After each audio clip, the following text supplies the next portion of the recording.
नमो अरहन्ताणं नमो सिद्धाणं नमो आयर्याणं नमो उवज्जायाणं नमो लोये सव्वसाहुणम्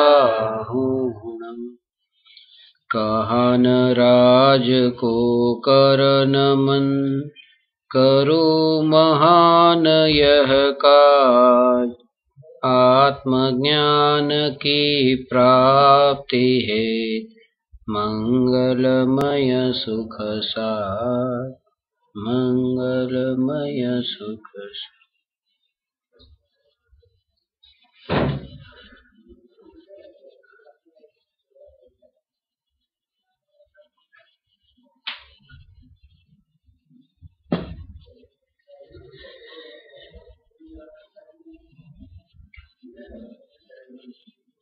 चैतन्य स्वभावी भगवान आत्मा अनादि अनंत शुद्ध चैतन्य मात्र समस्त परज्ञेयोथी निरपेक्ष अनादि अनंत एक रूप छे। एवं जे ध्रुव चैतन्यपणु चैतन्यनी जे ध्रुवता ए ध्रुवतानो भाव बहु ऊंडो छे। आ ध्रुवतानो भाव समझता ज पर्याय में जे अनित्यपणु पर्यायनु जे क्षणिकपणु पर्याय में जे निरंतर जे पलटाव बदलाव थई रह्यो छे ए बदलाव में ज ए बदलावनी रुचि छूटता अने ए ध्रुव स्वभाव समझाता पर्याय दृष्टि छूटे छे अने द्रव्य दृष्टि प्रगटे छे।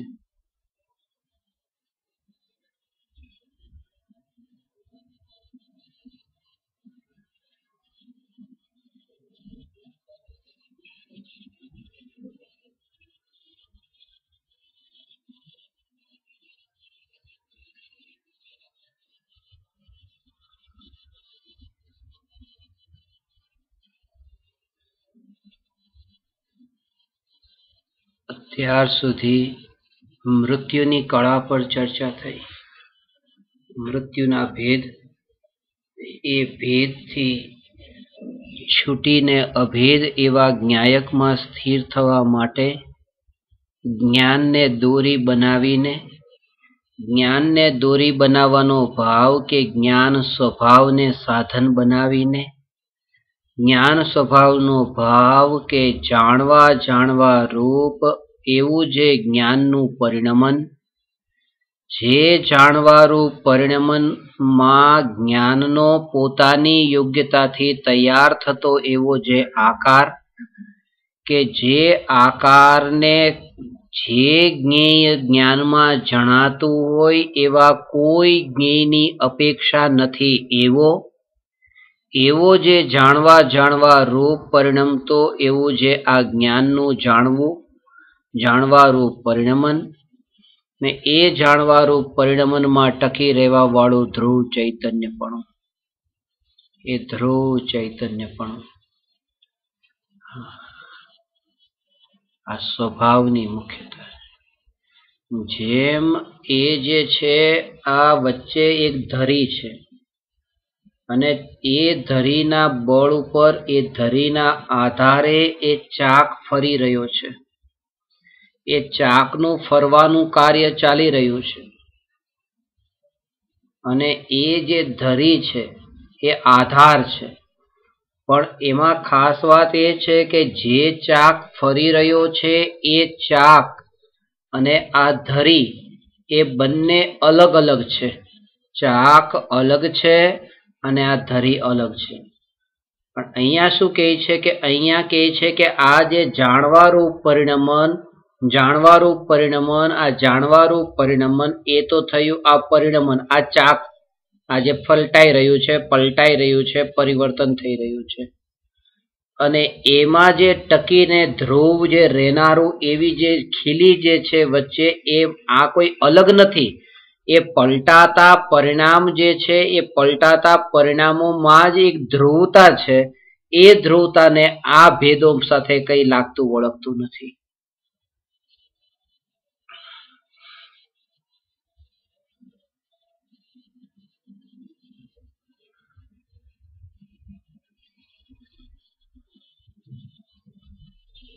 એટલા માટે પેલા શું ભૂલ થઈ કે જેમ એ બાળક છે એ ખાઈમાં પડે એટલે એ સમયે એ પડે નહીં એટલે એણે એના પપ્પાની આંગળી પકડી.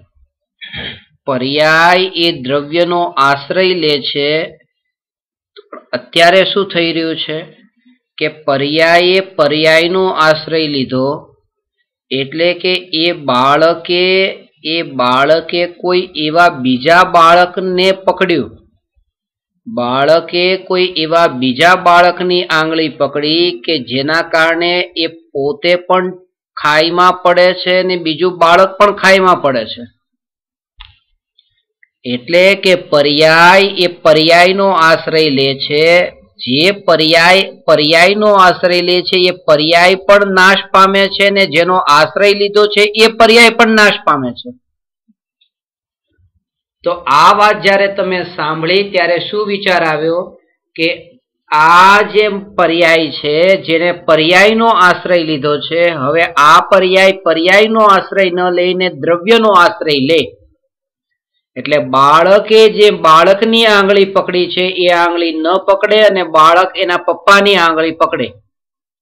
પણ ખાસ વાત કે પેલા જે ભૂલ શું થઈ કે પેલા આ જે પર્યાય છે એ પર્યાયે બાળકની આંગળી પકડી એ ભૂલ, અને આ પર્યાય હવે પપ્પાની આંગળી પકડે એટલે ભૂલથી હવે એ મુક્ત થઈ ગયો.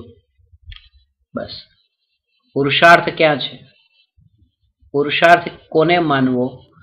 આ જે બાળક છે એ બીજા બાળકની આંગળી પકડે એ પુરુષાર્થ કે પપ્પાની આંગળી પકડે એ પુરુષાર્થ? એવી રીતે જે પર્યાય છે આ પાંચ ઇન્દ્રિયના વિષયના ભોગો, એ ભોગોની અનિત્ય પર્યાયો છે. ધન સંપત્તિ આદિ પર્યાયો અનિત્ય છે. જ્યારે અનિત્ય એવી ધન સંપત્તિનો આશ્રય આ પર્યાય લે છે ત્યારે પર્યાય એ ધન સંપત્તિની એ નાશ પામે છે અને આ પર્યાય પણ નાશ પામે છે. તો પર્યાયનો આશ્રય લે છે. તો હવે શું કરે કે પર્યાય જે છે કે ત્રિકાળીનો આશ્રય લે એનાથી પુરુષાર્થ પ્રારંભ થયો. એમ નથી, આ ભ્રમણા થઈ જાય છે. એટલે આ વાત સમજવા જેવી છે. આ બહુ મોટી ભ્રમણા છે કે પર્યાય જે છે એ પર્યાય ત્રિકાળી એટલા માટે કીધું હતું હમણાં કે હવે જે વાત તમને કહેવામાં આવે છે આ વાત તમે ક્યારેય સાંભળી નથી. હવે આને બહુ જ એના ભાવથી તમે એનો આશય એનો ઊંડાણથી ગ્રહણ કરજો. બસ કશું જ નહીં. એક વાત તમને કહેવામાં આવે, તમારું અંતરનું ભાવથી ભીંજાવાનું, એવું તમે બરાબર પણ નહીં બોલો ને એ ચાલશે. અંદરમાં વિચારની ધારા પ્રારંભ થઈ જાય એ પણ નથી જોઈતું. સાંભળતાની સાથે એનો ભાવ તમે ગ્રહણ અંદરમાં કરજો. અને આ સ્થિતિ કોના માટે છે? આ તો એ જીવને આ ભાવથી જાપાનમાં આવું થયું હતું.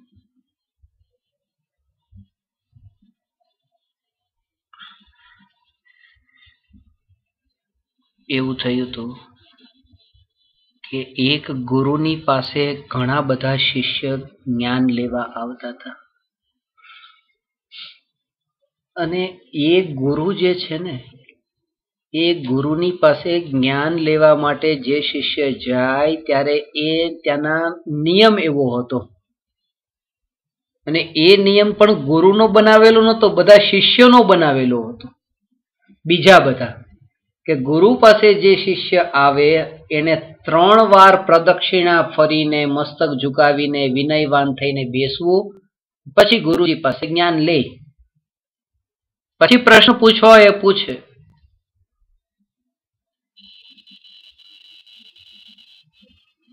અને આ શિષ્યએ તો શું કર્યું કે ત્યાં સીધા જઈને જ તે પ્રશ્ન પૂછવાનું ચાલુ કરી દીધું. કોઈ પ્રદક્ષિણા નહીં, કોઈ 3 ચક્કર નહીં, કશું જ નહીં. અને એ ગુરુ હજી કોઈને પ્રશ્નનો જવાબ આપી રહ્યા હતા. હજી એનો જવાબ પણ પૂરો નતો થયો, એના પહેલા જ આ પ્રશ્ન પૂછવાનું ચાલુ કર્યું. ચલો એ તો ઠીક છે, પ્રશ્ન પૂછવાનું ચાલુ કર્યું, પણ આ પ્રદક્ષિણા ન ફર્યા એમાં શિષ્યોને બધાને બહુ ખરાબ લાગ્યું કે અહીંયા આવી રીતે તમારો નિયમ કેમ તોડ્યો. અવિનય કર્યો ગુરુનો કે આ 3 પ્રદક્ષિણા ફરીને અહીંયા વિનયવાન થઈને પ્રશ્ન પૂછે. એણે આવીને સીધો જ પ્રશ્ન પૂછ્યો. બધા કહે કે આમ કે બસ તમે ચૂપ રહો, કે અત્યારે મારે આનો જવાબ જોઈએ, આ મારે જવાબ જોઈએ બસ. કોણ જાણે કે આ 3 પ્રદક્ષિણા ફરતી વખતે તે મરણ આવી જાય ને પ્રશ્નનો જવાબ મળવાનું અધૂરું રહી જાય.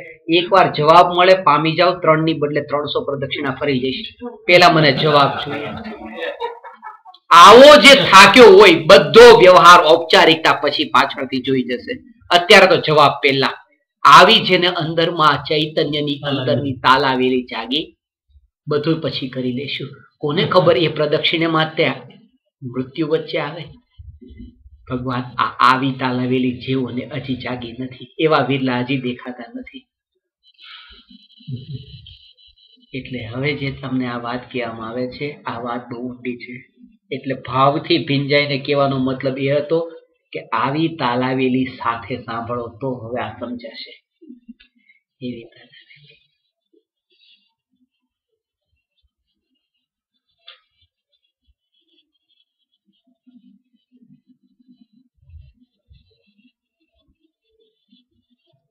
તમને તો આ ભાવ આવ્યો કે ન આવ્યો ખબર નથી. અત્યારે બેઠા હતા, બાથરૂમ જવું હતું, ત્યાં આ સ્ટોરી યાદ આવી ગઈ સહેજે. તે પાણી પીધું હમણાં, ત્યાં સ્ટોરી યાદ આવી, એટલે આ વિચાર આવ્યો કે બાથરૂમ જવામાં ત્યાં જ મૃત્યુ થઈ જાય. અને તમને મારે જે હવે વાત કેવી છે, જે તમે ક્યારેય નથી સાંભળી, એ બધું પછી થઈ જશે. અત્યારે આ કરી લઈએ, આ પેલા કરી લઈએ, એ કામ તો પછી થઈ જશે. એટલે સીધા જ ઉભા થઈને આવવાનો ભાવ આવ્યો. આ સહેજ આજ જાપાનની સ્ટોરી યાદ આવી. આ વાત એટલા માટે દુર્લભ છે. હવે આનું રહસ્ય કે જે બાળક બીજા બાળકની આંગળી પકડે છે એ બાળક પડે છે, અને જે બાળક છે એ પપ્પાની આંગળી પકડી લે તો એ પડતું નથી. તો પુરુષાર્થ કોને કીધો કે જે પર્યાયે પર્યાયનો આશ્રય લીધો એ પુરુષાર્થની નબળાઈ. જે પર્યાયે દ્રવ્યનો આશ્રય લીધો એ પુરુષાર્થ. દ્રવ્યનો આશ્રય લીધો એ પુરુષાર્થ, પણ એમાંય તે રહસ્ય એ છે બેમાં ભૂલ એકની એક જ થઈ જાય છે. શું ભૂલ થાય છે કે પર્યાયે જો પર્યાયનો આશ્રય લીધો તો પર્યાય દુઃખી થઈ. ત્યાં શું માન્યું હતું? પોતાને પર્યાય. અને પર્યાયે દ્રવ્યનો આશ્રય લીધો તો પર્યાયમાં શું પ્રગટ થયું? સુખ પ્રગટ થયું. ક્યાં? પર્યાયમાં. પણ એ સમયે પણ જીવે શું માન્યું કે મેં દ્રવ્યનો આશ્રય લીધો, મેં દ્રવ્યનો આશ્રય લીધો. તમારે પર્યાયનો આશ્રય લેવો છે કે તમારે દ્રવ્યનો આશ્રય લેવો છે? તમારે આ પર્યાય જે છે એ પર્યાયનો આશ્રય લેવો છે કે પર્યાય દ્રવ્યનો આશ્રય લે? તો તમારે કોનો આશ્રય લેવો છે? એટલે તમે પર્યાય છો, કારણ કે પર્યાય દ્રવ્યનો આશ્રય લે છે.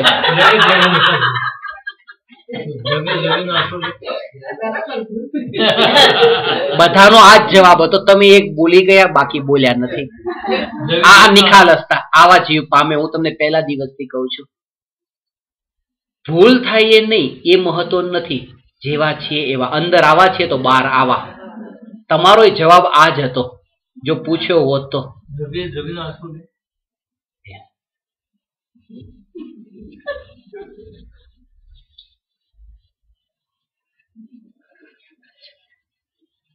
ઘણી વાર એ વિચાર આવે. આપણે પેલી પૂરની વ્યાખ્યા કરી દે ને કે શરીર એક પૂર છે અને એમાં જે વસે છે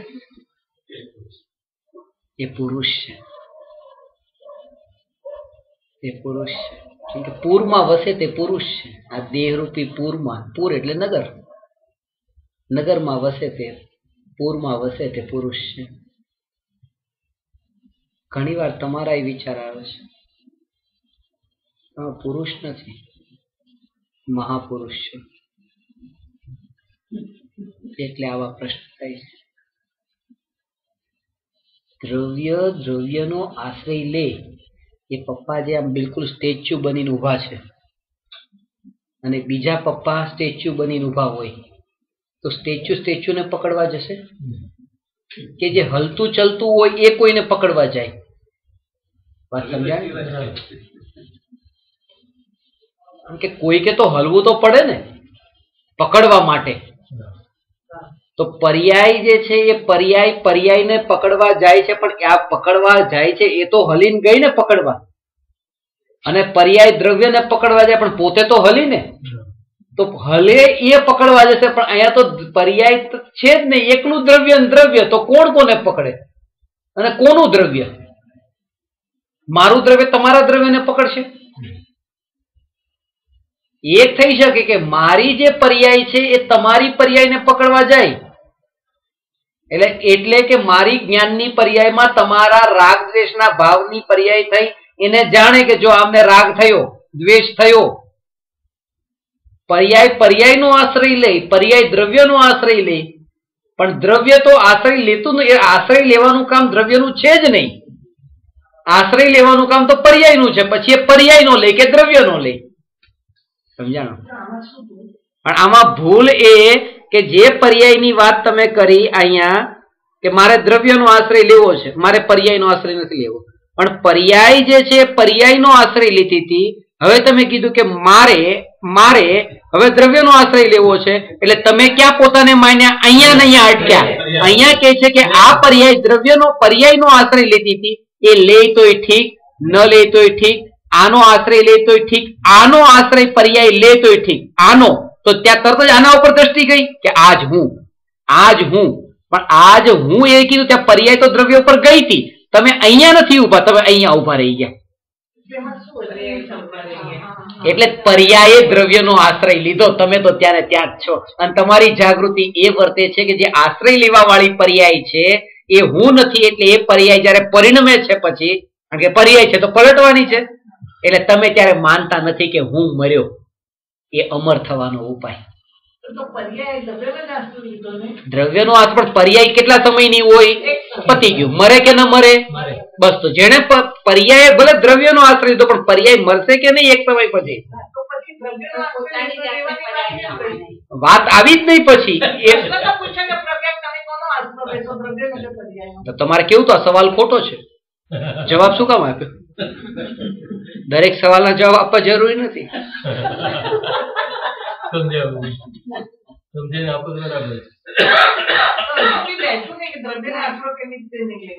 દ્રવ્યનો આશ્રય ત્યારે તમે લેવા જાઓ છો ત્યારે તમે પોતાને પર્યાય માનો છો અને હું દ્રવ્ય છું.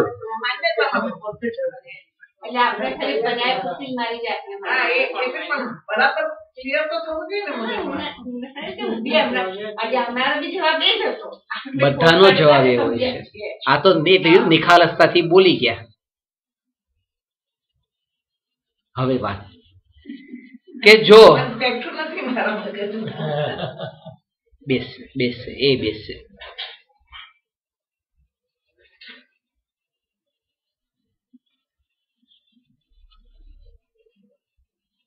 કે જે કહે છે ને કે અમને બેસી ગયો, એમને નથી બેઠવું હજી. તમે આ બોલી ગયા, એ હજી બોલતા નથી. કારણ કે પ્રશ્ન પૂછીશ ને એમને તો એમને જવાબ નહીં આવડે પછી એનો. સમજાણું તમને આ વાત? વાક્ય કીધી, વાત સમજાઈ ગઈ?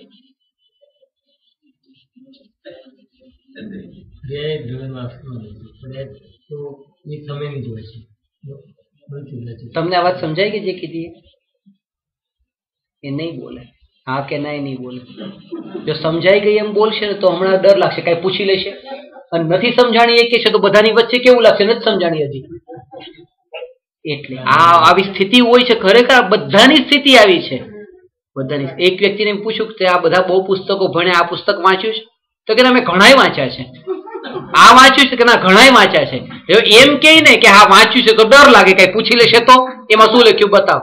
અને એમ કે નથી વાંચ્યું તો બધાની વચ્ચે કેવું લાગે, આ પુસ્તક નથી વાંચ્યું, ઘણા વાંચ્યા છે. એટલે એનો જવાબ એમ આપે કે મેં ઘણા વાંચ્યા છે. સમજાણી વાત તમને આ પર્યાય વાળી?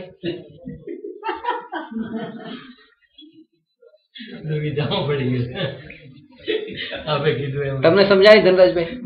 નથી સમજાણી. આ સહજતા નથી સમજાણી. નથી સમજાણી.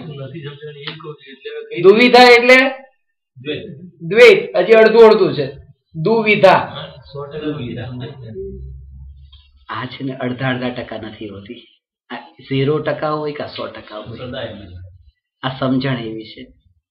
એટલે જે ઉપાડ જે અજ્ઞાનીનો આજ સુધી ઉપડ્યો ને, પુરુષાર્થ જે એને ઉપાડ્યો ને, એ પુરુષાર્થ જ એનો એવા પ્રકારે ઉપડ્યો, પર્યાયથી જ ઉપાડ થયો કે બસ હું મારા સ્વરૂપમાં લીન થાવ, સ્વરૂપમાં લીન થાવ, સ્વરૂપમાં લીન થાવ. એટલે પર્યાય જે લીન થવા વાળી પર્યાય, એમાં જ તમે ઉભા છો, એની ઉપર ઉભા છો. પર્યાયની ઉપર ઉભા રહીને તમે દ્રવ્યમાં જવા માંગો છો. તમે એટલી પર્યાયને ઢીલી છોડો કે મારે આ પર્યાયને દ્રવ્યમાં લઈ જવી છે એમ નહીં, હું દ્રવ્ય છું. અને આવું કોણ? હું દ્રવ્ય કોણ? એ પર્યાય નક્કી કરે છે, પણ પર્યાયને પર્યાયમાં રસ નથી રહ્યો. એટલે એ દ્રવ્યનો આશ્રય છે કે પર્યાયનો રસ છૂટી ગયો. એટલે પ્રશ્ન જ ખોટો. હા, કે તમે કોણ છો? તમે કોણ છો? તમે આ દ્રવ્ય છો. તો આ જે પર્યાયનો આશ્રય લેતી હતી, પેલા તો પૂતગલની પર્યાય. પૂતગલની પર્યાય તો મારું સ્વરૂપ છે જ નહીં. પણ પૂતગલની પર્યાયનો આશ્રય લેવા વાળી પોતાની જે પર્યાય, એ મારું સ્વરૂપ નથી. પણ પોતાનો આશ્રય લેવા વાળી પોતાની પર્યાય, એ મારું સ્વરૂપ નથી. એનો અર્થ એ થયો કે પૂતગલની પર્યાય તો મારું સ્વરૂપ નથી. પૂતગલની પર્યાય તો મારું સ્વરૂપ નથી. પણ મિથ્યાત્વના જે ભાવો છે એ મારું સ્વરૂપ નથી. મિથ્યાત્વના ભાવ તો મારું સ્વરૂપ નથી. પણ સમ્યક્ત્વનો ભાવ પણ મારું સ્વરૂપ નથી. હું તો ત્રિકાળી જ્ઞાયક છું. કારણ કે આ પર્યાય જેને આનો આશ્રય લીધો ને, આ પર્યાયે ત્રિકાળીનો આશ્રય લીધો તો કેવી થઈ ગઈ? સમ્યક્ત્વ રૂપ. અને આ પર્યાયે પૂતગલનો આશ્રય લીધો તો કેવી થઈ? મિથ્યાત્વ રૂપ.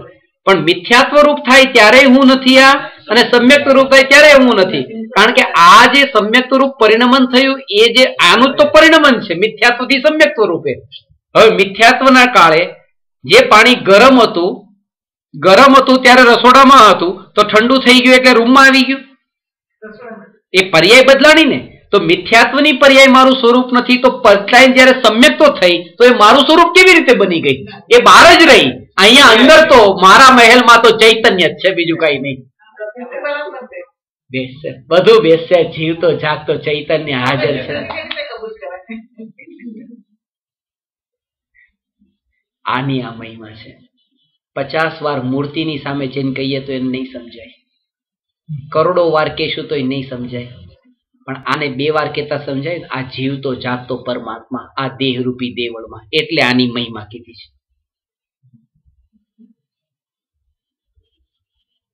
જીવતો જાગતો છે ને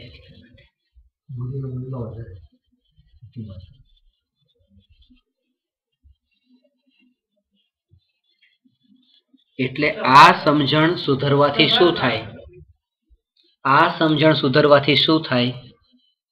સમજણ આ સુધરી જવાથી એ થાય કે હવે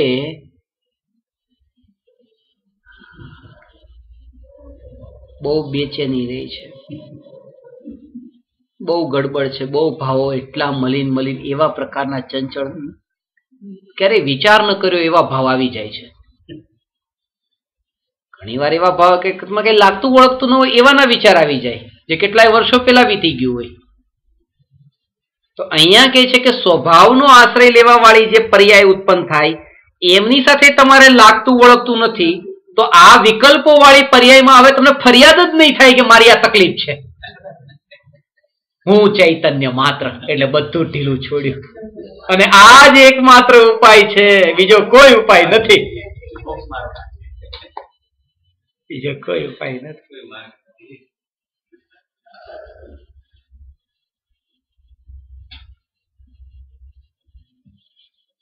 જ્યારે આવા પ્રકારની તમારી દ્રષ્ટિ પલટાય એટલે તમને સહજ રૂપે પર્યાયમાં નિર્મળતા પ્રગટ થાય. પણ નિર્મળતા પ્રગટ થવાના કાળે એ પ્રગટ થયેલી નિર્મળતાને તમે પોતાની માની એટલે નિગોદિયાની જેવા તમે દુઃખી થયા, એનાથી વધારે. કારણ કે કેવળ જ્ઞાનની પર્યાયમાં પણ જે હું પણ સ્થાપિત કરી દે એ નિગોદિયાથી વધારે દુઃખી થાય. કારણ કે કેવળ જ્ઞાનની પર્યાય એક સમયે જન્મે છે, મરે છે, ઉત્પાદ વ્યય એમાં સમયે સમયે થાય છે.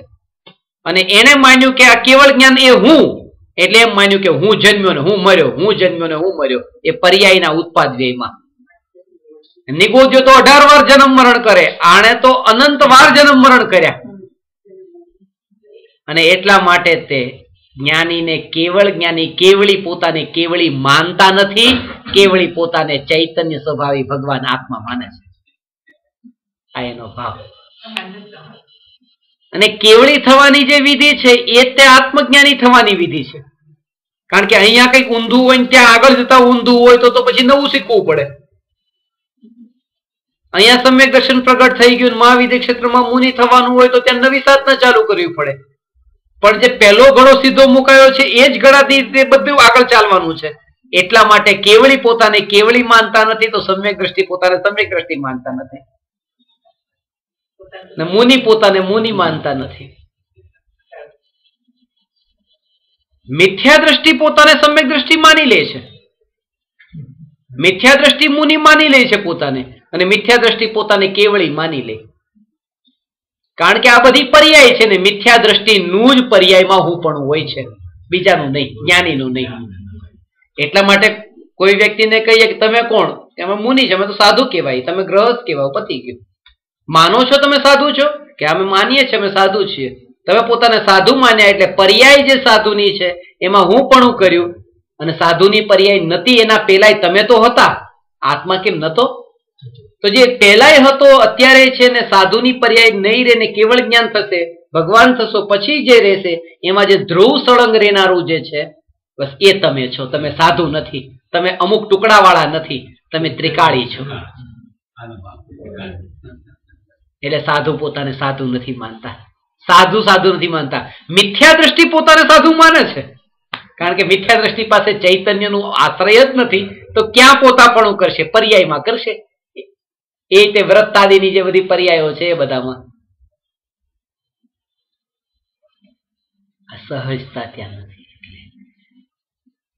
હા, મૃત્યુથી વિજય મેળવવાનો અર્થ એનો ભાવ આ છે કે પર્યાયમાંથી એકત્વ છૂટ્યું, પર્યાયમાંથી એકત્વ છૂટ્યું.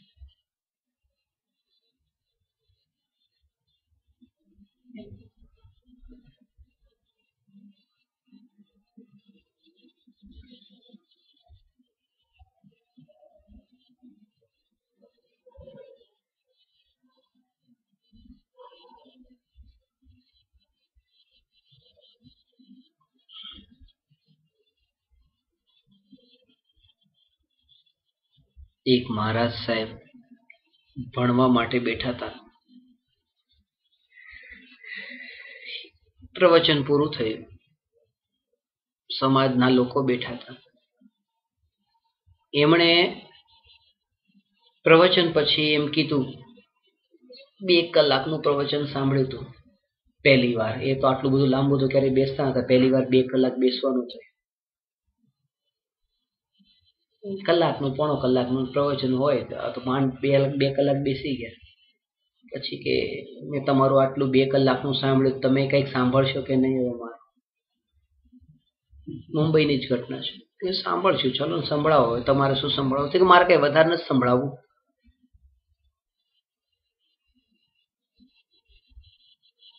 5 જ મિનિટનું એક ભજન ગાવું છે, સારું ગાવ ભજન. લોકો બધા બેઠા હતા, ભજન એમણે ગાયું, લોકોએ બધાએ તાળીઓ બહુ પાડી. એ ભજનનો ભાવ આવો હતો કે હે રાજા, તારી પાસે આ મહેલો હોય તો એ મહેલને આગ લાગે, તારી પાસે હથિયાર લશ્કર આ તે બહારના જાઓ જલાલી બધાને આગ લાગે, મારે એની સાથે કઈ લાગતું ઓળખતું નથી, બધાને આગ લાગે. હું મારી મસ્તીમાં આમાં જેમાં છું બહુ આનંદમાં છું. રાજા તારે આની જેવ તારી આ સંપત્તિ તારી આ સંપત્તિ આ સંપત્તિ બધી સંપત્તિના નામ બોલતા હીરા સોના જવેરાત ને આમ તેને બધાને આગ લાગે. હું મારે આ જે સ્થિતિમાં છું બહુ આનંદમાં છું. પછી એમણે પૂછ્યું કે કેવું લાગ્યું આ ભજન? એટલે કહ્યું એમને બિલકુલ ન ગમ્યું, મને ન ગમ્યું. તો કે કેમ ન ગમ્યું? કે એનું કારણ છે. આ સહજતાનો ભાવ સમજજો.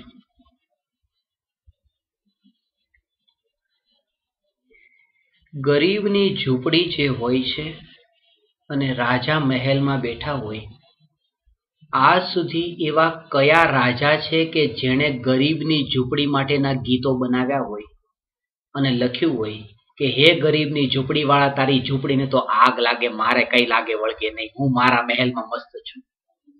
એવું કયા રાજા લખે છે?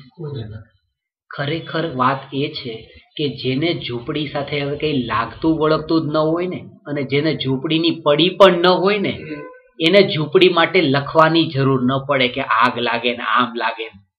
એ પોતાના મહેલમાં જ હોય ને ભોગવે રાખે. એ કોઈના કહેવા માટે પણ ન જાય કે તારી ઝૂંપડીને આગ લાગે, હું મારા મહેલમાં મસ્ત છું. ખરેખર જો તમે આનંદમાં મસ્ત હોત તો રાજા તારા મહેલને આગ લાગે એ કેવા પણ ન જાઓ, આવું લખવાય ન બેસો. કે આ સહજતાનો અર્થ એ છે કે જેમ રાજા ઝૂંપડી માટે કઈ લખતો નથી અને નીકળે તોય પસાર થઈ નીકળી જાય, કઈ પડી નથી, એવી રીતે તમે ચૂપચાપ મહેલની બાજુમાંથી નીકળી ગયા અને રાજાની પાસે પસાર થઈ ગયા.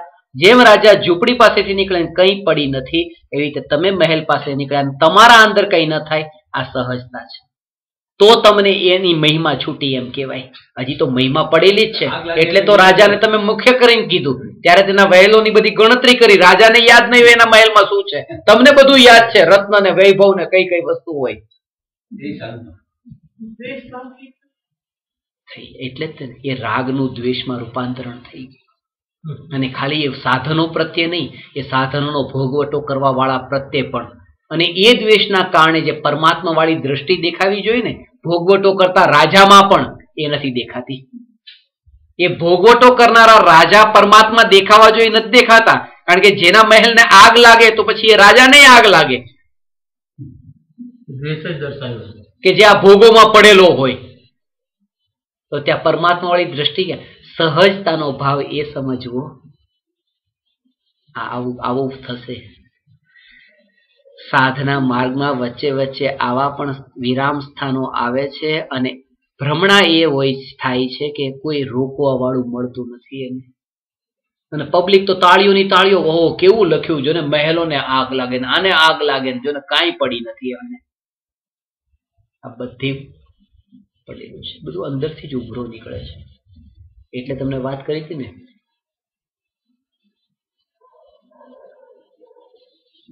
તપસ્વી તપશ્ચર્યા કરે છે અને મેનકા આવીને ધ્યાન કરે છે, અપ્સરા આવીને એની આજુબાજુમાં ધ્યાન કરે છે. આમ બેઠા હોય ને અપ્સરા ધ્યાન કરતી હોય, અપ્સરા ધ્યાન કરતી. કોઈ અપ્સરા ધ્યાન નથી કરતી. અપ્સરાને શું પડી છે કે આવા માણસની પાસે જાય? કોઈ એવા દેખાવડા સુંદર વ્યક્તિને પસંદ ન કરે? અપ્સરા આની પાસે શું કામ જાય? પણ ભ્રમણા એ હોય છે કે જે ગ્રહસ્થીમાં સ્ત્રી પ્રત્યેનો જે ભાવ હતો ને એ એટલો દબાવેલો હતો, ત્યાં ગયા પછી એ ભાવ એવો ઉભરાઈને આવે જાણે મેનકા ડાન્સ કરી રહી છે. કોઈ મેનકા નથી હોતી, અંદરની જ મેનકા ઉછળે છે. કોઈ ડાન્સ નથી કરતી. અને આ બધી ભ્રમણા છે, આ બધી ભ્રમણા છે. એટલા માટે કીધું સહજ થવાનો અર્થ દ્વેષ નહીં સમજી લેવો. આ દ્વેષ હતો કે પેલા રાગ તો ગયો અને દ્વેષમાં રૂપાંતરણ થયું ને, એ રાગ અંદર દબાઈ ગયો. જે દ્વેષમાં પલટાયેલો વ્યક્ત દેખાય છે, દબાયેલો રાગ છે જે ત્યાં ઉછળે છે અને ભ્રમણા થાય છે કે જો આ મારા સામે નૃત્ય કરી રહી છે. કઈ મેનકાને પડી છે કે જેના હાડકામાં પણ બરાબર ઠેકાણા ન હોય, બધું દેખાતું હોય, શરીર આખું એવો ગંદકાળ ગંદકી નાયા ન હોય, કેટલાય દિવસથી એની પાસે જઈને વાળમાં દેખે તો કેટલી જુઓ પડી ગઈ હોય, એની પાસે જઈને ડાન્સ કરે. એને કોઈ બીજું નહીં મળ્યું મેનકાને? પણ અંદરનો જ દબાયેલો ભાવ બહાર નીકળે. અંદરની મેનકા ડાન્સ કરે છે, બહારની નહીં. અને આ જ સ્થિતિ જે મેનકા માટે છે, મહેલ માટે છે, એવી રીતે બહારના બધા ભૌતિક સાધનો માટે છે. એટલે સહજતાનો અર્થ આ છે. અને એ જ સ્થિતિ આનામાં છે મોત માટે પણ. આવી જાય મોત, અત્યારે હું તૈયાર છું મરવા માટે. આવી જાય મોત, અત્યારે મરવા તૈયાર છું. બસ આને જ મરવાનો વધારે ભય છે. કારણ કે જેને મરણનો પણ ભય છૂટી ગયો ને, તો મરણ યાદ નથી આવે. ચૈતન્યનું જીવન યાદ આવે છે. હું ચૈતન્ય, ચૈતન્ય, ચૈતન્ય, એ નિરંતર ધારા ચાલે છે. પણ આવી જાય મોત, આવી જાય મોત. ચૈતન્યનું જીવન યાદ આવે છે એમ કીધું. ચૈતન્ય જીવન વારંવાર સ્મરણમાં આવે કે હું ચૈતન્ય જીવનથી જીવનારો, હું ચૈતન્ય માત્ર, એ તો નિરંતર ચાલે. પણ આવી જાય મોત, આવી જાય. પણ જે આવતું જ નથી એની રાહ શું જોઈને બેઠા છો હવે? આવી જાય, આવી જાય, આવી જાય. ચૈતન્ય હાજર છે અને છોડે, એને ભૂલે છે. એટલે ચૈતન્યની વિરાટ ના થાય છે.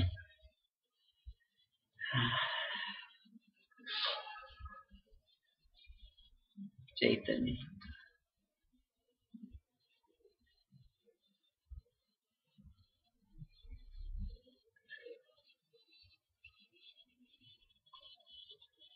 મૃત્યુથી અનિત્યતાનો બોધ થાય છે.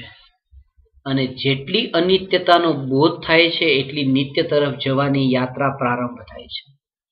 એટલા માટે મૃત્યુની ઘટનાને અમે એક શબ્દથી એમ કહીએ તો ગરમ થયેલું લોખંડ કહીએ છીએ.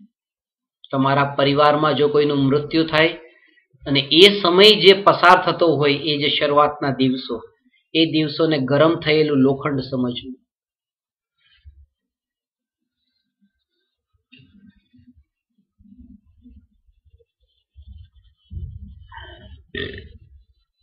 ગરમ થયેલા લોખંડનો અર્થ એ છે કે લોખંડ જે ગરમ ન થયું હોય ત્યાં સુધી વાળવું અઘરું પડે. ગરમ થયેલું હોય તો વળી જાય. એવી રીતે જે ઘટના મરણની ઘટી છે, એ સમયે તમારો આત્મા હવે ધર્મ માર્ગે જો વળવો હોય તો વળવાની સંભાવના છે. આ ગરમ થયેલું લોખંડ છે. અને એ પછી થોડા દિવસ પછી તમે વાળવા જશો તો નહીં વળે, પછી ઠંડુ થઈ ગયું. અને પાછું એમ નથી આ લોખંડ છે એ આ બાજુ જ વળે એવું નથી, આ બાજુ વળી શકે, બે બાજુ વળે. એટલા માટે ઘણી વાર પત્નીનું મરણ થાય છે તો પશ્ચિમના દેશોમાં એવું થાય છે વધારે. હવે તો અહીંયા થાય છે કે દારૂની લતે ચડી જાય, જુગાર રમવા લાગી જાય, એવા ખરાબ વ્યસને લાગી જાય. તો વળ્યો તો ખરો એ, પણ પેલા આવો નતો વળેલો, હવે વળી ગયો એ માર્ગે. લોખંડ ગરમ થયું હતું એટલે વળવાના ચાન્સ હોય છે. જેને આ આત્માના સંસ્કારનું બીજ રોપાયેલું છે એ ધર્મ માર્ગે વળે, બીજ ન રોપાયું હોય એ ઉલટા માર્ગે વળે, પણ વળે છે આ લોખંડ ગરમ થાય ત્યારે. એટલે અત્યારનું સાંભળેલું એ લોખંડ જયારે ગરમ થશે ત્યારે એ કામમાં આવશે કે એની તૈયારી બધી થઈ ગઈ હતી વળવાની, ખાલી લોખંડ ગરમ થવાની વાર હતી.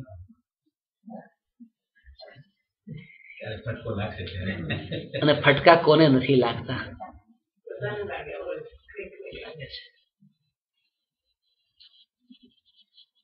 બોધ લઈ લઈ. હવે બહુ દુર્લભ થઈ ગયો છે, બેદર્દ જમાનો છે.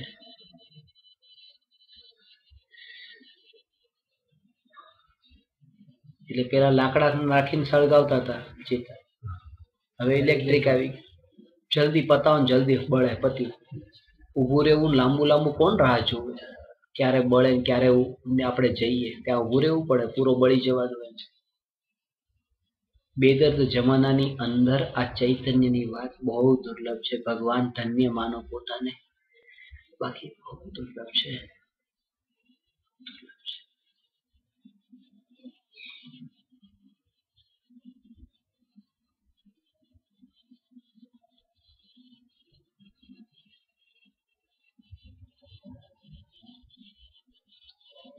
સાંભળેલી વાત છે પણ સમજવા જેવી છે. એક શિષ્ય ગુરુજી પાસે જ્ઞાન લેવા જાય છે. મહાવિદ્યાલયમાં જ્ઞાન લીધા પછી ત્યાંથી વિદાય લે છે. પણ બીજા બધા જે વિદ્યાર્થીઓ હતા એ ગુરુજીને કંઈક ને કંઈક ગુરુ દક્ષિણા આપે છે. પણ આ વિદ્યાર્થી પાસે ગુરુ દક્ષિણા આપવા માટે નથી. એટલે એને ગુરુજીના ચરણોમાં હાથ જોડીને વિનયવાન થઈને કહ્યું કે ગુરુજી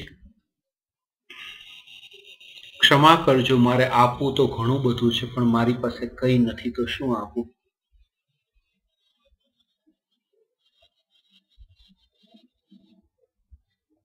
અને ખરા હૃદયથી કહેતો કે આપવું તો ઘણું બધું છે.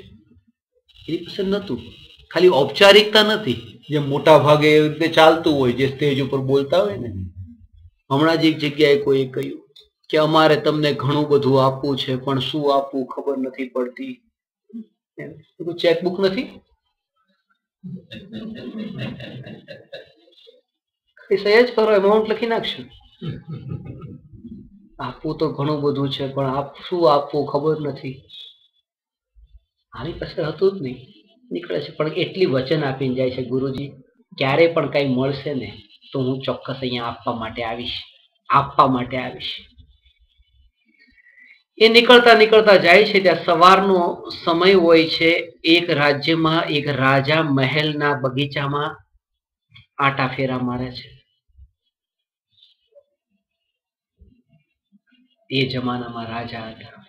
હવે તો ક્યાં એવા રાજા રહ્યા, બધા જ રાજા થઈ ગયા. તે રાજા બગીચામાં આટા મારતા હતા અને એને સમાચાર સાંભળાતા કે આ રાજા બધાને મદદ કરે છે, કઈ પણ જોઈતું હોય તો મદદ કરે છે. તો એને વિચાર આવ્યો કે લાવ રાજા પાસે જઈને માંગુ. તો રાજાની સામે હાથ જોડીને કહ્યું કે મહારાજ, મારે કઈ આપની પાસે જોઈએ છે, મને આપશો? રાજાએ કહ્યું કે આજના દિવસનો પહેલો માંગનાર વ્યક્તિ તું છું, ને પહેલી વ્યક્તિને હું ક્યારેય પણ નિરાશ નથી કરતો. જે માંગી છે તને મળશે. આને તો અંદરમાં એમ થયું કે હવે શું માંગવું. કોઈને પણ થાય, તમને પણ થાય. જો કોઈ રાજા કહે કે માંગ, હવે તો શું માંગવું હવે, કે આવો અવસર કોને મળે? અને કોઈ પણ સમજદાર, થોડો પણ સમજદાર હોય ને, જેને આપણે સમજદાર લોકમાં કહીએ, આવો ચાન્સ મળે તો એ શું માંગે? એણે વિચાર કર્યો કે મહારાજ એક કામ કરો, તમે એક ચક્કર લગાવી લો, ત્યાં સુધીમાં હું વિચાર કરીને રાખું. તો મહારાજે ચક્કર લગાવ્યું, પછી આવે છે. એટલે મહારાજ એને પૂછે છે કે મને એવું લાગે છે કે તમને પોતાને જ નક્કી કરીને નથી આવ્યા કે મારે શું માંગવું. તમે હજી પોતે દ્વિધામાં છો કે શું માંગવું.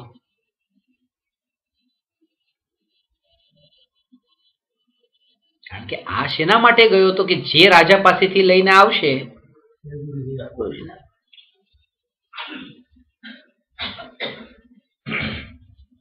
પછી અંતે એ નિર્ણય લીધો કે જ્યારે અવસર મળ્યો છે તો આ અવસર ગુમાવવા જેવો નથી.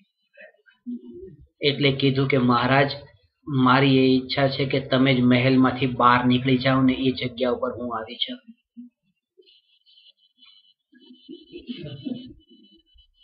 આજ માંગી, બીજું કઈ નહીં, વધારે કઈ નથી જોતું. જેવું આ માંગ્યું કે તરત જ અંદરમાં એને થયું કે અરે આ શું માંગી લીધું. તરત જ વિચાર બદલાઈ ગયો કે મહારાજ કઈ નહીં જોઈએ, હવે નીકળી ગઈ, કઈ નહીં જોઈએ. સમજદાર હતો, સમજદાર. તમને આ વાત સમજાણી કે નહીં સમજાણી ખબર નથી, પણ એમાં રહસ્ય છે. કારણ કે એણે કહ્યું કે મહારાજ તમે ગાદી પરથી નીચે ઉતરી જાઓ અને મને ગાદી આપી દો. અચાનક તરત જ રાજાએ કીધું ઠીક છે, આ ગાદી તારી. તરત જ યાદ આવ્યું કે આ જે કંઈ પણ માંગ્યું છે તો ગુરુ માટે માંગ્યું છે, તો મારે ઉતરીને પછી ગુરુને જ બેસાડતો, મારે તો કઈ છે જ નહીં, તો કાંઈ મને મળવાનું જ નથી, તો પછી આ શું કામ માંગુ છું, નીકળો. એટલે વસ્તુ જ્યારે આવતી હતી ત્યારે જતી દેખાઈ ગઈ, ત્યાં એની અનિત્યતાનો બોધ થઈ ગયો. હવે શું કામ આય માંગુ, જ્યારે આવેલું જાયતું દેખાય છે પછી શું કામ માંગુ. પછી રાજાનો વૈભવ ને મહેલ પણ કેમ ન મળે. આ અનિત્યતાની, અસારતાનો બોધ થાય ભગવાન. અને આ જે અસારતા સમજમાં આવતા, તે જે પોતાની જે આ જગતના જીવો પ્રત્યેની જે આ દ્રષ્ટિ છે, એ દ્રષ્ટિ પણ બદલાઈ જશે. દ્રષ્ટિ બદલાઈ જશે. આ સાંભળેલી વાત છે પણ સમજવા જેવી છે. એક ન્યાયાધીશ હતા. 5-10 મિનિટ ખાલી લઉં છું. મોડું થશે. શું કરવું છે? 10 મિનિટમાં વધુ નહીં. ટાઈમ કાલે લઈશું તો એનો કાલે લઈશું.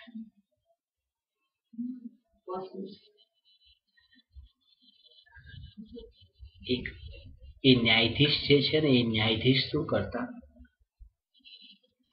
એ પોતાને ત્યાં ખુરશી નતા રાખતા. કોઈ મળવા આવે એના માટે ખુરશી અંદર રાખે અને 7 ખુરશી રાખતા અંદર. જેવો માણસ એવી ખુરશી બહાર કઢાવે. 7 ખુરશી રાખી હતી, 7 નંબરની.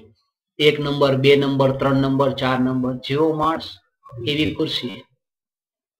એકવાર એક ભાઈ આવે છે મળવા માટે, કે છે કે કેમ છો, ઓળખાણ પડી? તો આપણે ન્યાયાધીશે કીધું ના, ઓળખાણ નહીં પડી.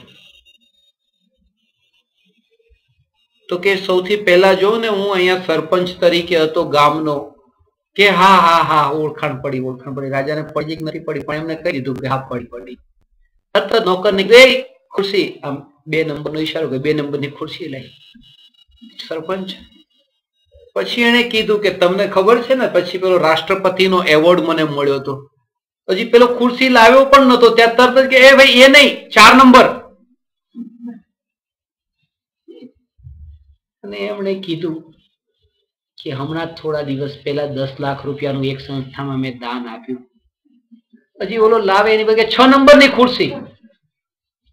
એટલે આને તો ખબર પડી ગઈ હતી, સમજદાર હતો.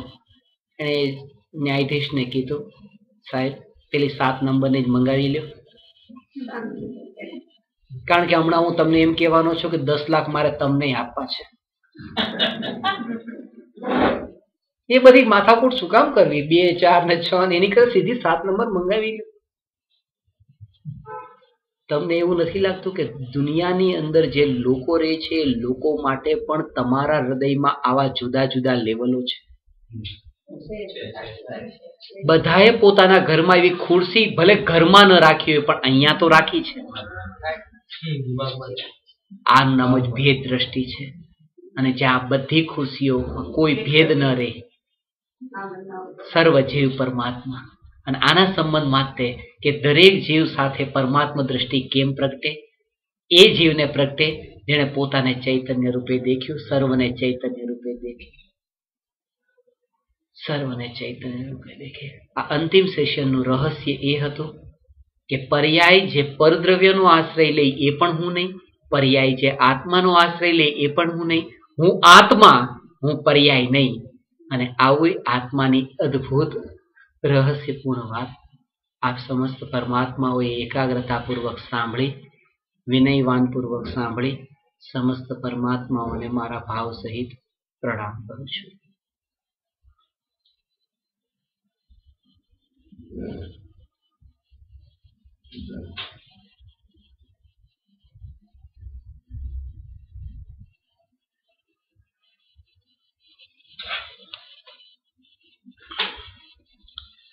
નમો અરહંતાણં, નમો સિદ્ધાણં, નમો આયર્યાણં, નમો ઉવજ્જાયાણં, નમો લોયે સવસા.